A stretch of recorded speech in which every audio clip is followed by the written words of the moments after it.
എന്ത് പരിപാടി കളിയാ നീ കാണിച്ചേ?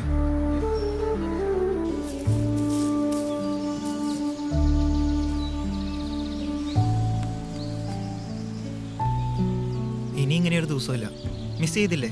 നീ ഇത് എവിടെയായിരുന്നു? ഞാൻ വായനശാലയിലായിരുന്നു. എന്നെ കൊണ്ടൊന്നും പറയിക്കരുത്.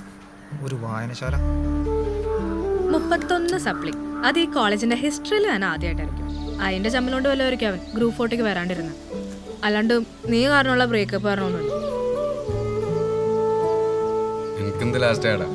അത് നിങ്ങൾക്കൊക്കെ അല്ലേ ജോലി കിട്ടിയും ഹയർ സ്റ്റഡീസിനൊക്കെ പുറത്തു വന്ന് ഞാനിവിടെ സപ്ലി ഹൗസിൽ.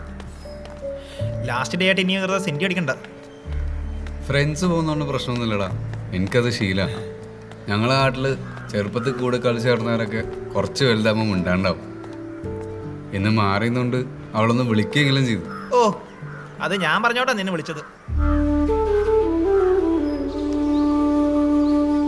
ഈ 4 കൊല്ലം അവൻ്റെ റെക്കോർഡ് മുഴുവൻ എഴുതി കൊടുത്തത് ഞാനാ. നീ നോക്കിക്കോ, അവൻ ഈ കോഴ്സ് കംപ്ലീറ്റ് ചെയ്യില്ല. എന്തേലൊക്കെ കാണിക്കട്ടെ, നിനക്ക് എന്താ? അവൾ എക്സാമിന് തന്നെ പുലർച്ചെ വരെ ഫോണിലെടുത്ത് പഠിപ്പിക്കുമായിരുന്നു. അതും അവൾക്ക് എക്സാം ഉള്ളപ്പോൾ. ഇമ്പ്രൂവ്മെൻറ്റിന് എൻ്റെ കൂടെ അവൾ എക്സാം എഴുതാൻ കയറിയിട്ട് അവളുടെ ആൻസർ പേപ്പറിൽ എൻ്റെ റോൾ നമ്പർ എഴുതി കൊടുത്തിട്ടുണ്ട്. ഞാൻ ഇയർ ബാക്ക് ആവാതിരിക്കും. വേറെ ആരെയും ചെയ്യോടെ ഇങ്ങനെ.